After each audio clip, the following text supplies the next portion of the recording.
इस यात्रा के माध्यम से मैं दोनों पार्टियों को, सत्ता को आंख दिखाना चाहते हैं? आंख नहीं दिखा, दोनों पार्टियों को ये करेंगे, या तो एजेंडा बना लो, आप दोनों के मैनिफेस्टो में डालो कि मध्य प्रदेश, हमारी सरकार आई तो हम मध्य प्रदेश बनाएंगे। अगर तुम दोनों एजेंडे में नहीं डालते हो तो फिर हम एजेंडा हम बनाएंगे कि हम चुनाव लड़ेंगे, विधानसभा में जाएंगे और विधानसभा में मुख्यमंत्री का जी कॉलर तो मैं नहीं पकड़ूंगा, लेकिन हाथ पकड़ के दस्तखत करवा दूंगा। गुद्दी पकड़नी पड़ी तो गुद्दी भी पकड़ देंगे, कोई ऐसी बात नहीं है, लड़ेंगे, विधानसभा में जाके लड़ेंगे। मुझे तो ये लगता है कि जयपुर तक बात हमारे क्षेत्र की पहुंचती नहीं है, क्योंकि ये जो एमएलए बनते हैं ये तो मुख्यमंत्री के सामने जाते हैं तो सिर्फ या तो ट्रांसफर के लिए जाते हैं या पैसे कमाने जाते हैं, या फिर कि किसी तरह मेरा मंत्री पद में नंबर पड़ जाए, लोकल समस्या हटाऊं तो कहीं मुख्यमंत्री नाराज ना हो जाए। तो ये तो कोई बात ही नहीं करता लोकल समस्याओं की। लेकिन हमारे तो यहाँ पर जब तक हिंसा ना हो, जब तक लोगों को जगाया नहीं जाए, जब तक हम वोट की चोट ना करें। जिस दिन मध्य प्रदेश बन गया उस दिन सिक्कर हिंदुस्तान का सबसे सुंदर जिला होगा, मरगावा होगा दूसरा। जी इतना बड़ा दुर्भाग्य कि कोर्ट, हमें माननीय कोर्ट की सहायता लेनी पड़ती है पानी लेने के लिए, हर चीज के लिए लड़ना पड़ रहा है, हर चीज के लिए। रात को किसान सड़क खेत में बैठा है -डिग्री के अंदर, कोई धरना दे रहा है, कोई कुछ दे रहा है, लेकिन जयपुर तक हमारी आवाज़ नहीं पहुंचती।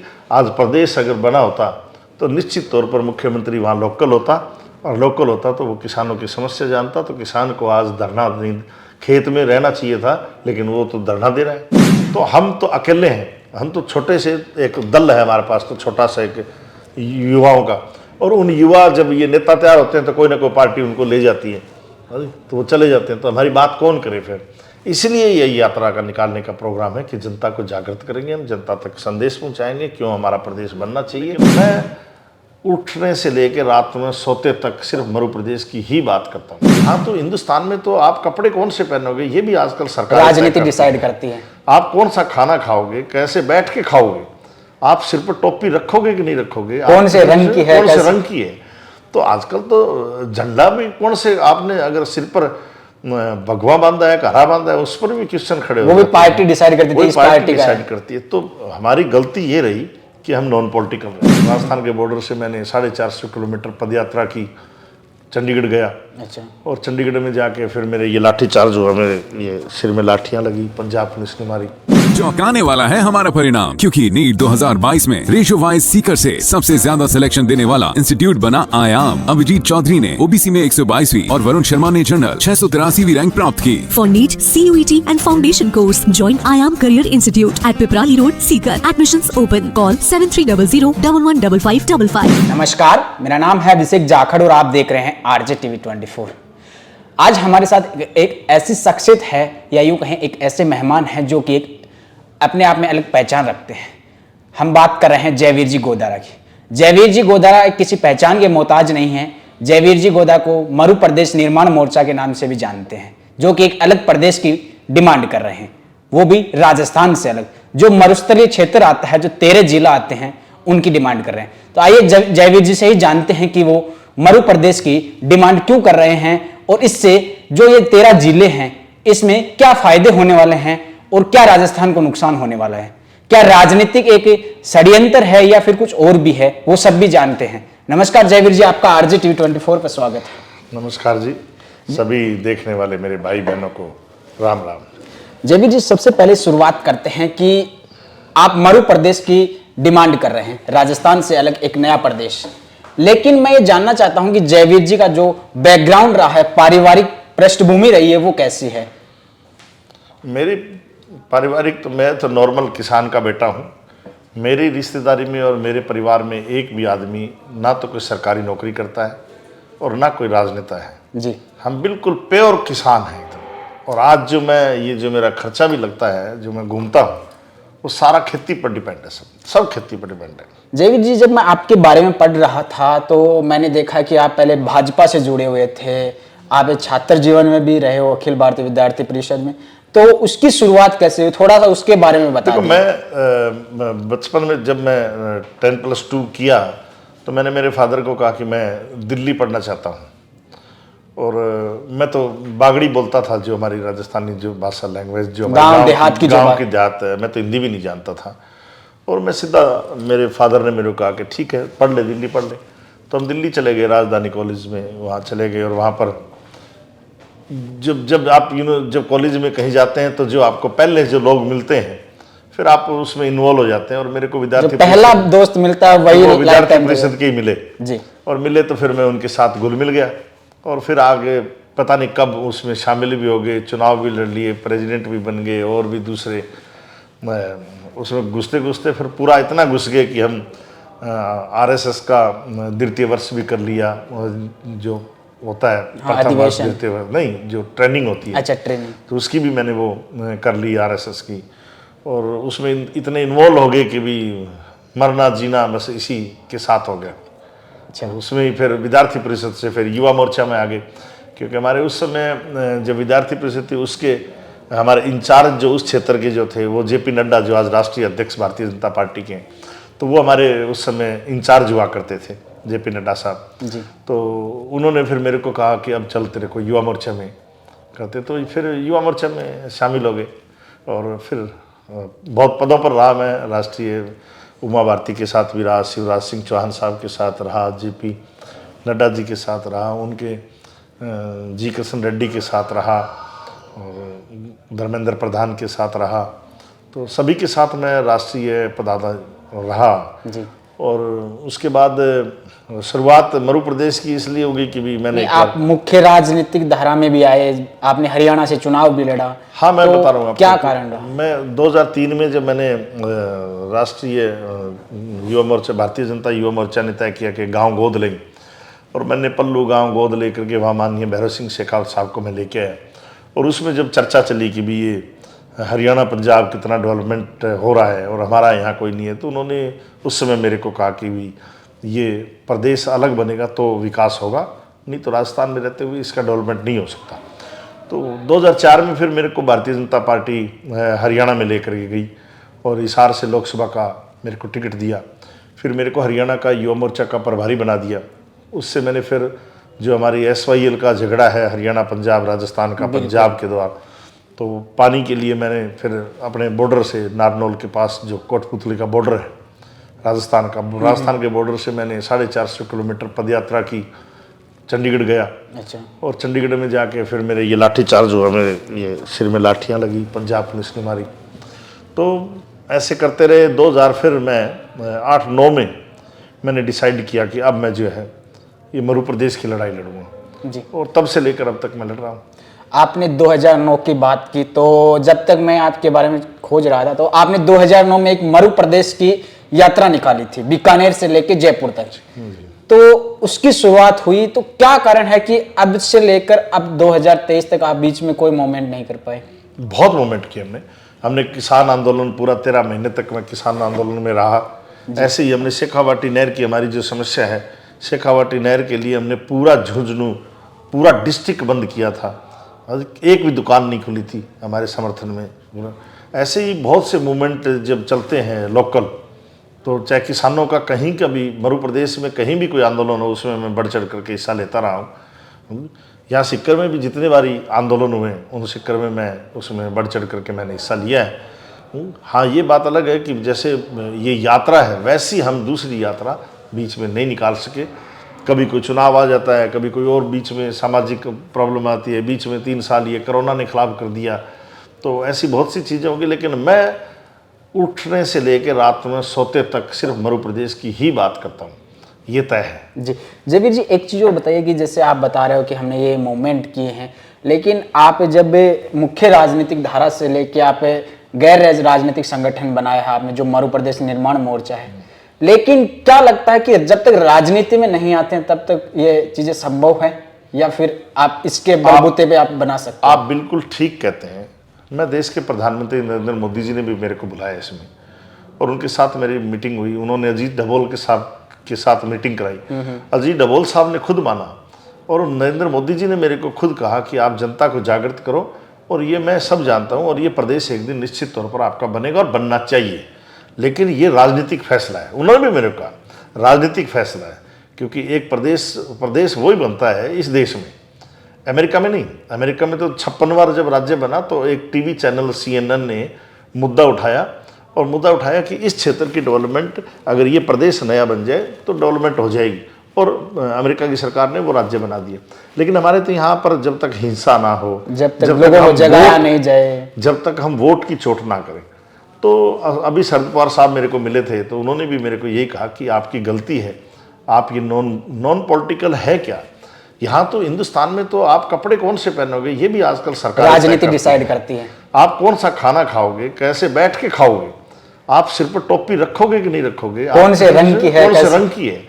तो आजकल तो झंडा भी कौन से, आपने अगर सिर पर भगवा बांधा है, हरा बांधा है, उस पर भी क्वेश्चन खड़े हो वो भी जाते हैं। पार्टी डिसाइड करती थी, वही इस पार्टी का डिसाइड है। करती है। तो हमारी गलती ये रही कि हम नॉन पॉलिटिकल रहे। जी। लेकिन अब आखिरी हमारा जो है ये यात्रा नॉन पॉलिटिकल होगी, क्योंकि इसमें मैं दोनों पार्टियों को, सभी पार्टियों को कहता हूँ, या तो मेरा एजेंडा बना लो आप जी। मध्य प्रदेश का। अगर इस चुनाव में तुम एजेंडा नहीं बनाते हो तो फिर हम अब की बार चुनाव लड़ना पड़ा तो चुनाव लड़ेंगे। जी, एक चीज बताइए, मरु प्रदेश की जिस बात कर रहे हो, तो इसमें कौन कौन से जिले आते हैं? इसमें हनुमानगढ़, गंगानगर, बीकानेर, चूरू, झुंझुनू, नागौर, सीकर, जैसलमेर, बाड़मेर, जोधपुर, पाली, सिरोही, जालौर, 13 डिस्ट्रिक्ट आते हैं। जी, 13 जिले आते हैं। तो इसमें इससे फायदा क्या, इन जिलों में ऐसा क्या है कि इसी जिलों की आप डिमांड कर रहे हो मरु प्रदेश? अरावली पर्वत ने राजस्थान को 2 भाग में बांटा हुआ है। जब आप अरावली पर्वत से उधर जाओगे जी। तो नदी है, नाले हैं, पहाड़ है, जंगल है, और दूसरी जो अलग किस्म की जातियां हैं। बिल्कुल। इधर अगर अरावली पर्वत से इधर 4 फुट भी इधर आ जाओगे तो इधर दोहरे हैं, हाँ जी, इधर रेगिस्तान है, इधर खेजड़ी है, इधर गाय, बकरी, भेड़, और एक हाँ, जैसी इसी जिलों में लैंग्वेज, ज्यादा होती है ये और हिंदुस्तान की सबसे कम वर्षा होती है, और ये खुश्क बिल्कुल प्रदेश है। यहाँ पर बिल्कुल अलग, हमारे हिंदुस्तान के अंदर डेजर्ट कोई है तो हमारा ही क्षेत्र है और कोई दूसरा क्षेत्र नहीं। इसलिए हम चाहते हैं कि डेजर्ट में जो लोग रहते हैं उसकी रहने की क्षमता, उसकी भौगोलिक स्थिति वो हिंदुस्तान के दूसरे राज्यों से अलग है हमारी। तो इसलिए हमारा जो डेजर्ट की जो प्रॉब्लम्स हैं वो अलग है, और डेजर्ट की जो प्रॉब्लम जो जानता है तो वो डेजर्ट का आदमी ही जानता है, दूसरा नहीं जान सकता। वो तो दूसरा जरूर तो एक फोटो चीज- खिंचाने आता हाँ, है। बिल्कुल। आप ये चीज बता रहे हो डेजर्ट है, तो इसमें बहुत सी समस्याएं भी आएगी। आप बता रहे हो रेगिस्तान है, तो यहाँ पे तो पानी भी नहीं है, आप बात कर रहे हो पानी की। बिल्कुल निश्चित तौर पर हमारी सबसे बड़ी लड़ाई जो है वो पानी की है, क्योंकि डेजर्ट हमारे सबसे कम जो है वो वर्षा होती है। तो ये कहाँ से प्रोवाइड करवाओगे आप? पानी तभी आएगा जब ये प्रदेश बनेगा। कैसे बनेगा, कैसे आएगा? कैसे क्योंकि आएगा? बिल्कुल। आज हमारी IGPN जो इंदिरा गांधी कैनाल है उसमें हमें 18,000 क्यूसेक पानी मिला हुआ है, लेकिन आज तक हमारी सरकार 15,000 से ऊपर पानी नहीं ले सकी। हाँ जी, क्योंकि जयपुर में बैठे उनको समस्या का पता ही नहीं है, वो जाके पंजाब से लड़ ही नहीं सकते। आज हमारी सरहिंद फीडर है जो गंगानगर में आती है, आप यकीन नहीं करोगे, पंजाब गवर्नमेंट, जो पंजाब के लोग हैं, उन्होंने पूरे के पूरे पाइप फिट कर रखे हैं, हमारे पानी नहीं आने देते। हाँ जी, ऐसी ही हमारी भाखड़ा की हालत है। क्यों? अगर छोटी प्रदेश बन गया तो हम, क्योंकि हम सिर्फ पानी पर केंद्रित आधार करेंगे हमारा। शेखावाटी तो नहर है, उसमें भी 3100 मैं बता रहा हूँ ना, उसी में 3189 क्यूसेक हमारा शेखावाटी का पानी है। शेखावाटी पानी के लिए आज की सरकार कभी चिंता करती नहीं है। ऐसे ही हमारे जालौर और उधर के एरिया में जो माही बजाज का पानी है, हमारे क्षेत्र राजस्थान के अंदर वो बांध बना हुआ है, हाँ जी, लेकिन फिर भी पानी गुजरात में जाता है, और 1966 में हमें पानी मिला हुआ है उसका, लेकिन नहीं दे रहे। अब हाईकोर्ट से हमने केस लड़के, जोधपुर हाईकोर्ट ने राजस्थान सरकार को ऑर्डर किया है कि आप 3 महीने में ये तय करो कि पानी कैसे दोगे। जी। कितना बड़ा दुर्भाग्य कि कोर्ट, हमें माननीय कोर्ट की सहायता लेनी पड़ती है पानी लेने के लिए, हर चीज के लिए लड़ना पड़ रहा है। हर चीज के लिए। इलेक्ट्रिसिटी की बात करें तो जो ये क्षेत्र है मरु प्रदेश की आप डिमांड कर रहे हैं, तो इसमें इलेक्ट्रिसिटी की बात कहाँ से आएगी? बिजली हमारे सबसे ज़्यादा हमारे प्रदेश में बनती है। हम धूप से बिजली बनाते हैं, हमारे हवा से बिजली बनती है, हमारे लिग्नाइट से बिजली बनती है, कोयले से बनती है, और वो हमारे ही क्षेत्र में सबसे ज़्यादा है। हम इतनी धूप की बात बिजली- करें तो ये जैसलमेर में सबसे बड़ा प्लांट लगा हुआ है। सर, जैसलमेर से लेके बीकानेर तक प्लांट ही प्लांट है, और खरबों रुपए बाहर के बड़े बड़े अडानी फडानी ये जितने हैं वो सब कमा रहे हैं, लेकिन किसान को बिजली नहीं मिलती। हम पूरा प्रदेश बिजली बेच रहा है। हमारे यहाँ बिजली की इतनी बड़ी प्रॉब्लम है कि किसानों की मोटरें जल चुकी हैं। रात को किसान सड़क खेत में बैठा है -डिग्री के अंदर, कोई धरना दे रहा है, कोई कुछ दे रहा है, लेकिन जयपुर तक हमारी आवाज़ नहीं पहुँचती। आज प्रदेश अगर बना होता तो निश्चित तौर पर मुख्यमंत्री वहाँ लोकल होता, और लोकल होता तो वो किसानों की समस्या जानता, तो किसान को आज धरना नहीं, खेत में रहना चाहिए था, लेकिन वो तो धरना दे रहा है। जी, एक चीज होता है, जैसे आप ये 13 साल से ये मूवमेंट कर रहे हैं, लेकिन आज भी जो यात्रा कर रहे हैं उसमें बहुत कम लोग जुड़ रहे हैं। जैसे एक लोगों को जगाने की जो चेष्टा होती है, एक जो होती है, मतलब वो आज भी है नहीं। लोगों धरातल पे गांव ढाने तक पहुंच नहीं रहे, क्योंकि मैं भी इसी क्षेत्र में आता हूं, शेखावाटी सीकर से आता हूं, लेकिन आज भी मेरे गांव में भी लोगों को पता नहीं है। बिल्कुल, हम बात शहर के नजदीक हो रहे हैं, हम बात पूरी पहुंचा नहीं इसके निश्चित तौर पर। इसीलिए भाई हम कोई बड़े बाप की औलाद नहीं है, हम कोई बड़े नेता नहीं है, हमारा स्ट्रीम मीडिया दिखाता नहीं है, हमारे राजनीतिक दल जो है बोलते नहीं है, इस मुद्दे पर चुप हो जाते हैं, लेकिन ऑफ कैमरा होते कहते हैं यार प्रदेश बन जाए तो बहुत बढ़िया हो जाए। हाँ जी, तो हम तो अकेले हैं, हम तो छोटे से एक दल है हमारे पास, तो छोटा सा एक युवाओं का, और उन युवा जब ये नेता तैयार होते हैं तो कोई ना कोई पार्टी उनको ले जाती है, तो वो चले जाते हैं, तो हमारी बात कौन करे फिर। इसलिए यही यात्रा का निकालने का प्रोग्राम है कि जनता को जागृत करेंगे, हम जनता तक संदेश पहुंचाएंगे क्यों हमारा प्रदेश बनना चाहिए। ये हम इसी का ही ये एजेंडा है कि जनता को जागृत करने का। और लोग जहाँ जुड़ने की बात करते हो, मैं ये कह रहा हूँ कि रिंगस से लेके गंगानगर तक का आप 100 लोगों का पूछिए, उनको बता के, अगर किसी को नहीं पता है तो उसको बता दीजिए कि प्रदेश बन रहा है, छोटा प्रदेश बन रहा है, बताओ हो कि नहीं। हमने अभी 50 गांव में जलसे किए, 50 गांव में सब ने मरु प्रदेश के नारे लगाए हैं। जहाँ हम जाते हैं वहाँ पूरा 100% समर्थन मिलता है, 100%, 99 नहीं, 100%। और बच्चों से लेके बूढ़े तक कहते हैं बिल्कुल प्रदेश ये बनना चाहिए। तो अब निश्चित तौर पर हम ये लोग जुड़ेंगे हमारे साथ, और जुड़ रहे हैं, समर्थन दे रहे हैं। और यात्रा देखना, बहुत भव्य यात्रा होगी और जोरदार होगी। और यही यात्रा अगर कोई राजनीतिक दल करता तो शायद उनसे तो 10-20 करोड़ में नहीं होनी थी, क्योंकि उनके पास जनून वाले लोग नहीं है, उनके पास फोटो खिंचाने वाले लोग हैं। इस आंदोलन में जुड़ने वाले सब नौजवान पेड नहीं है, ये पेड नहीं है, घर से पैसा लगाते हैं, अपने रात को अनाउंसमेंट पोस्टर लगाते हैं और दिन में अनाउंसमेंट करते हैं, आंखें सूज जाती हैं लेकिन हटते नहीं है पीछे। इसलिए ये तो फिदाइन लोग जो हैं हमारे साथ जुड़े हुए हैं, जो फिदाइन हैं इस प्रदेश के लिए, इस धरती को चमन बनाने के लिए लगे हुए। आप श्री गंगानगर से चले थे और अभी आप न्योता दे रहे हो लोगों को इस यात्रा के लिए। हाँ, आप सीकर तक पहुंचे हो, तो यहाँ पे लोगों के बीच में आपने क्या क्या चीजें ऐसी देखी कि वो मरु प्रदेश बनेगा तो उससे बेनिफिट होगा यहाँ के लोगों को? भाई सबसे बड़ी प्रॉब्लम पानी बिजली की है गांव के अंदर, और एक क्षेत्रफल हमारा बड़ा है। गांव का आदमी बेचारे की उसकी आवाज़ जो है वो डिस्ट्रिक्ट एडवोकेटर तक नहीं पहुंचती, प्रदेश तो बहुत बड़ी बात है। तो ये समस्या जो आज के दिन तो सबसे बड़ी जो है वो बिजली की है।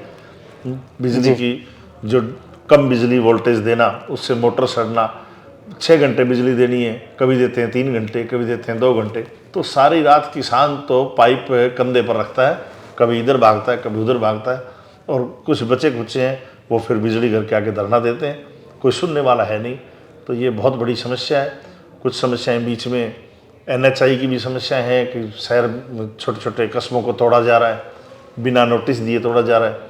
इस सर्दी के अंदर साथ में सरकार कहती है कि हम रैन बसेरा बना रहे हैं, और उधर आप 20-20, 30-30 साल रहने वाले जो लोग हैं उनको एक रात के अंदर आपने बुलडोजर लगा के बिल्डिंगें तोड़ दी हैं। तो समस्याओं का तो अंबार है। ये ऐसा वाकया मैंने रतनगढ़ में भी देखा है। बिल्कुल, रतनगढ़ में लोग धरना दे रहे हैं, और सरकार के तो कोई मतलब टीस है ही नहीं सरकार, और या उनको पता ही नहीं है जयपुर वालों को। मुझे तो ये लगता है कि जयपुर तक बात हमारे क्षेत्र की पहुंचती नहीं है, क्योंकि ये जो MLA बनते हैं ये तो मुख्यमंत्री के सामने जाते हैं तो सिर्फ या तो ट्रांसफर के लिए जाते हैं, या पैसे कमाने जाते हैं, या फिर कि किसी तरह मेरा मंत्री पद में नंबर पड़ जाए, लोकल समस्या हटाऊं तो कहीं मुख्यमंत्री नाराज ना हो जाए। तो ये तो कोई बात ही नहीं करता लोकल समस्याओं की। जी, एक चीज बताइए कि आप जैसे ये 13 जिलों की डिमांड कर रहे हैं, इसमें सीकर आता है, मैं सीकर से आता हूँ, हम क्यों चाहें कि हम मरु प्रदेश में जाएं, क्योंकि हमारे तो राजधानी जयपुर भी नजदीक पड़ती है? हाँ बिल्कुल ठीक कहते हैं आप।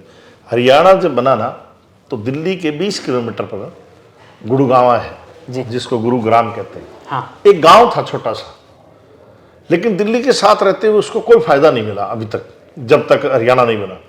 गांव था। आज सीकर को जयपुर के साथ रहते हुए एक वो टेढ़ा मेढ़ा पुलिया बनाया है, और बताओ क्या लगा दिया इन्होंने। बिल्कुल। कौन सी यूनिवर्सिटी ले आए, कौन सी इंस्टीट्यूट, एक शेखावाटी यूनिवर्सिटी के लिए इतना साल संघर्ष किया हम सब ने मिलके। जो भी बना यहाँ के स्थानीय लोगों की वजह से बना है, स्थानीय लोगों ने बनाया। लेकिन मैं ये कहता हूं कि जिस दिन ये मरु प्रदेश बन जाएगा उस दिन जयपुर के लोग यहाँ पर आएंगे रहने के लिए, क्योंकि ये हमारी गुड़गांवा है। दूसरा, ये मरु प्रदेश का गुड़गांवा होगा। जयपुर के लोग यहाँ पर आके रात को रहेंगे, सुबह काम करने जाएंगे। मल्टीनेशनल कंपनियाँ सारी हमारे यहाँ पर आएंगी, क्योंकि ये सबसे सुंदर जगह है। अगर उधर दूसरे इलाके के बारे में मैं कहना नहीं चाहता, वहाँ पर तो अगर सड़क पर बोर्ड लगा दो लोहे का, तो अगले दिन मैं किसी एसपी के बैठने गया, उसके फादर की डेथ हो गई थी, उस क्षेत्र की बता रहा हूँ। तो मैंने कहा यार बोर्ड नहीं लगाया आपने। बोले बोर्ड हमारे रात को चोरी हो जाता है। तो ऐसे क्षेत्र में क्या डेवलपमेंट होगी? हमारे क्षेत्र में तो जन्नत है। हाँ, वो काफी क्षेत्र हैं राजस्थान में ऐसे। हाँ, तो हमारा ये ही क्षेत्र जो है, जिस दिन मध्य प्रदेश बन गया उस दिन सिक्कर हिंदुस्तान का सबसे सुंदर जिला होगा। मरगावा होगा दूसरा। जी, आप मध्य प्रदेश का पूरे का दौरा किया है आपने, इसमें आपको ऐसी क्या क्या जो चीज देखने को मिली जो सरकार है वो सरकार की नजर में नहीं है और वो आप देख रहे हो? नहीं, सरकार की नज़र में क्या है? सरकार की नज़र में तो कुछ है ही नहीं। आज ये बताओ कि अगर हमारे नौर भादरा या बीकानेर संभाग में कोई एसडीएम लग गया, एसएचओ लग गया, एसपी, एडिशनल एसपी, ये जो, और ये माइनिंग वाले खासकर लग गए, तहसीलदार लग गए, वो वहीं रिटायर हो जाता है, क्योंकि उसकी सेटिंग अपने अधिकारियों के साथ है, उसकी सेटिंग भूमाफियों के साथ, जो माफिया, जो खनिज माफिया है उनके साथ है।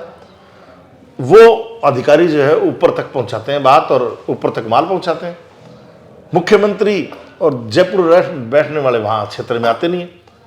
आप यकीन नहीं करोगे, मैं किसी बेचारे जो काम करने वाले लोग हैं उनके खिलाफ नहीं हूँ।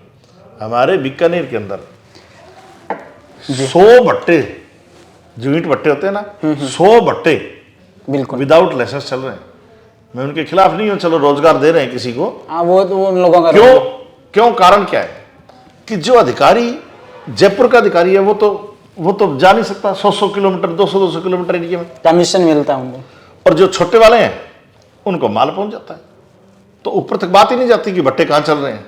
जी, तो ये सारा कारण है। जी। क्या जयवीर जी गोदारा 2023 का चुनाव भी है, तो इसी के चलते ये यात्रा इसमें अभी शुरुआत की है? नहीं 2000 क्यों, हम तो हमेशा करते ही रहते हैं, लेकिन हाँ ये सही है कि अब हम क्या चुनाव लड़ेंगे आप 2023 का?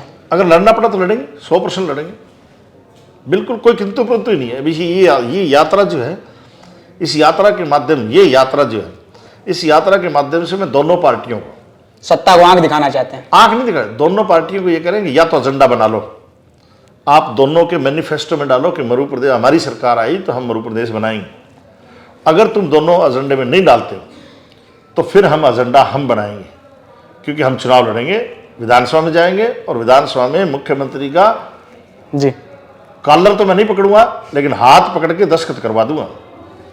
गुद्दी पकड़नी पड़ेगी तो गुद्दी भी पकड़ देंगे, कोई ऐसी बात नहीं है, लड़ेंगे, विधानसभा में जाके लड़ेंगे। जी, आपका मैं ज्यादातर भाषणों में देखता हूं कि आप उग्र होके भाषण देते हैं, क्या कारण है? नहीं, मैं ये टीस है क्या, ये रोष? ये देखो, जब आप जनता की लड़ाई लड़ते हो ना, मैं आर्टिफिशियल नहीं हूं, मैं आर्टिफिशियल नहीं हूं कि मैं नेचुरल इनकी तरह, जो मेरे अंदर टीस होती है, जिसके मैं खिलाफ हूं, जिसके मैं पक्ष में हूं, मैं जिस प्रदेश के लिए लड़ाई लड़ता हूं, उसके लिए मेरे दिल के अंदर मेरी जज्बा है मेरा, और वो मेरा जज्बा आ जाता है। और मैं अभी तक कम से कम 5.5 साल जेल काट चुका हूँ मेरे जीवन में, तो इसलिए हमारी टीस है, और बहुत जेल काट चुका हूँ, और आगे भी मैं मध्य प्रदेश की जेल काटूंगा। जी, जयवीर जी, आखिरी कि आप हमारे चैनल के माध्यम से जो ये निमंत्रण यात्रा है 23 जनवरी से जो ये आप यात्रा कर रहे हो ऊंटों के साथ में, इसके लिए आप क्या संदेश देना चाहोगे? मैं सब भाई बहनों को यही आश्वस्त करता हूँ कि ये मध्य प्रदेश बनेगा, उस दिन आपको 5 लाख लोगों को सरकारी नौकरी मिलेगी, और हमारी इतनी डेवलपमेंट होगी कि आप सोच नहीं सकते। नहीं तो आप राजस्थान में रहते हुए आपका विकास नहीं हो सकता। आप जो इतने पढ़ाई पर पैसे खर्च कर रहे हो, वो मुझे नहीं लगता कि ये सरकार आपको रोज़गार देगी। और यही आपसे एक निवेदन है कि आप इस ऊँटों की यात्रा में हमारे साथ शामिल हों, और आपकी बात हम ऊपर तक पहुंचा सकें। जी, जय। शुक्रिया। तो ये थे हमारे साथ जयवीर जी गोदारा, जो कि राजस्थान से अलग एक अपना नया प्रदेश जो मरु प्रदेश बने, इसके लिए लगातार संघर्ष कर रहे हैं। और मैं भी आपको एक राय देना चाहूंगा कि अगर नया प्रदेश बनता है तो उससे हम लोगों का डेवलपमेंट होगा, क्योंकि छोटा प्रदेश होगा, छोटा गांव होगा, छोटी ढाणी होगी, उसमें एक मुखिया छोटा जो नेतृत्व करने वाला होगा वो विकास ज्यादा करवाएगा। आप भी अगर आपकी कोई राय हो तो आप हमें कमेंट सेक्शन में जरूर बताइएगा। बहरहाल जुड़े रहिए RJ TV 24 पे, और मुझे दीजिए इजाजत। इस वक्त मैं आपके साथ अभिषेक जाखड़, नमस्कार।